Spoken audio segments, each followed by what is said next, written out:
talents and skills, and they were used for the Confederacy, serving as quartermaster during the war.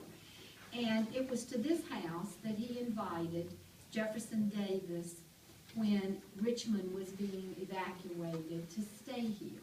And Jefferson Davis was here for a week in April 1865. And it was while staying in this house that he wrote the last proclamation. And I have a copy of that for you that will be up here on the table, so you'll be sure to pick one of those up for you. But this is the table that Jefferson Davis wrote that proclamation on. And we are very fortunate to have that table and to have had that given to us. After Mr. Sutherland died, Mrs. Sutherland continued to live here. But following the war, you know, it was a terrible time here in Virginia, and there was not a lot of money. And so the house fell into some disrepair. And when Mrs. Sutherland died, there was discussion and consideration that they were going to tear this house down. Well, the Annie Eliza Johns Chapter members, being the women that they were, was not going to let that happen. And so they raised, in the early 1900s, Mrs. Sutherland died in 1912. In 1913, the contents of the house were sold, and many things were purchased by UDC members and then given to this chapter. And the table was one of those things that was purchased. And it has some damage to it. It has been repaired a couple of times, and it needs repairing again. If anybody knows how to write grants, I'd love to talk to you to see if we could get a grant to have this table restored. But the story goes that that table was there, and that little boy got up on top of it and danced on it and broke it. And so it's been repaired, but it still keeps breaking back in that place. But we are thrilled that we have the honor of preserving this table. And we like for new members, if they're not doing it in the back of a car at a ceremony at the cemetery on Sunday, to sign their paperwork on this table. It's just real special. And if you signed in the back of my car and would like to sign again up here, we'll let you do it. You got to catch people when you can catch them. But the table is just wonderful. And our president has some contacts, and we had an appraiser to come here last year, and he's been on the Antique Roadshow and done appraisals for them, so you know he's got credentials, and he appraised that table as being valued at $9,000, and even with its broken pieces and repairs, and so we were just thrilled that we've got this. There are a number of things in this room that are original to the house that we have. You might not be able to see them, but after the meeting is over, please feel free to wander around and check everything out. There are rocking chairs in the back. 3 rocking chairs were in the house and belonged to the Sutherlands, and 2 are porch rockers that belong to the Sutherlands. So we have 5 rocking chairs that actually belong to the family that were here in this house.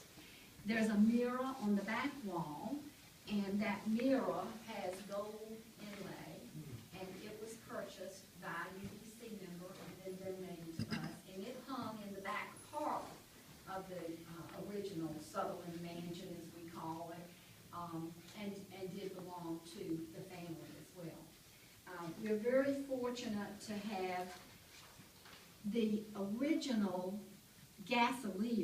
chandeliers that are here that have been converted to electricity, and they are the only ones in the house. At one time there was a library downstairs, and these are not conducive for library work, and so they were all taken down. We don't know what happened to them, but we were able to keep these 2, and they are just like the ones that are in the White House Museum of the Confederacy, the house that Jefferson Davis lived in. So we're very privileged to have these 2 pieces that are original to the house. Over the years, members have generously donated valuable artifacts, portraits and pictures. Downstairs in the museum are things that are on loan from our chapter. We have a wonderful working relationship with the museum. We really appreciate those folks. They're good to us, and we hope we're good to them. And we have loaned them a carpet bag. We've loaned them portraits of the Sutherland family, and they're downstairs as well. We also have an iron chest that dates from the 1740s that held the Confederate gold when Jefferson Davis and the Confederacy moved here on the train, and the gold was kept in that chest. And there's some wonderful stories about how that got away from us, and then we bought it back, and so it's wonderful that that's here, and that's also on loan downstairs. There's a picture of Captain Billy Graves of the mantle in the back, and he is the person who came here from the field to tell Jefferson Davis that we had surrendered to Grant. And so Billy Graves was from North Carolina, down in Rockingham County. And so we have his picture. We have the picture here of Annie Eliza Johns, and that was presented to us from someone in the family. It's been here in our room since 1916. And of course, we're thrilled to have her picture. There's lots of pictures that are all around that have been donated. This is perhaps one of the most famous ones, the burial of Latane, that hung in most southern homes in the early part of the 1900s. And it's a wonderful picture of women and what women had to do during the war. The men were all off to war, and Mr. Latane had been killed, and his brother brought him back. And so these women saw to it that he had a proper burial. And it is said that they conducted an Episcopal service there at the graveside. And then this was painted a couple of years later. And the story goes that they finally were able to get a minister through the lines, and that they participated in the ceremony, but there really was a minister there. But by that time, the story had already gone out, that it was the women that had done it, so who knows. But anyway, it's a wonderful picture that we're fortunate to have. There's drawings, photographs, paintings, busts. Outside in the display case are medallions that came off of the Confederate monument, and there's a wonderful story in the newspaper about that, and Danielle's got that, so I'll let y'all read that on your own. You may have read that in the paper. We are the keepers of the original Cabell Graves Confederates group. Their certificates that they received back in the late 1800s, and we are honored that we are the preservers and the keepers of those things. We have the original UDC applications here that were filled out in 1896 when the UDC was first established. We have made copies of those and provided lists to make sure that General and Division have those. We've been trying to inventory everything because those filing cabinets sat in here and hadn't been gone in 100 years.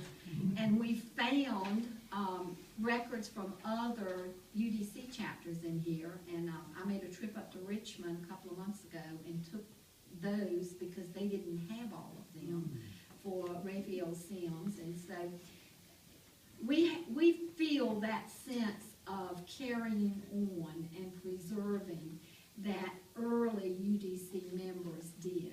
And so we feel honored to come down from such wonderful women who have done a great job. And there's many things here that women have seen to it that were saved.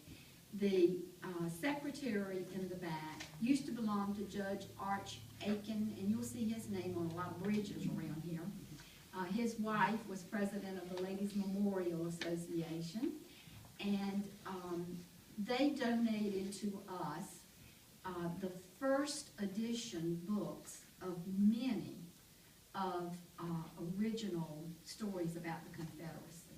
And so we've got these valuable books back there that are first edition because women preserve those for us.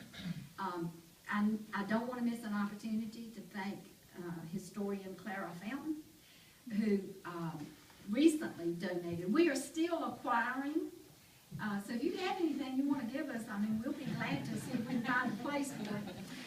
But Clara went to a sale that Averett University was having out of their library, and they were getting rid of the Confederate Veteran Magazine publications. And Clara saved them and donated them to us and donated the bookcase to hold them in. And we are so appreciative of that. And so we have wonderful people who love history, who want to make sure that it gets saved. And so thank you, Clara. And I'm not even a member. And we've been working on that too. I am never too busy to take an application. My husband's used to it now, so y'all just bring them on. We'll do that. We have also started to de-access, we learned that new word thanks to Judy, some of our collections that are not as relevant to Confederate history and could be used somewhere else. And we were thrilled to be able to present those textile things to the Schoolfield Museum. And so if it's something that we can loan, that we can help, you know, we want to share this. The museum is creating a research room, and so we have placed those Confederate magazine publications there so that others will have access to them.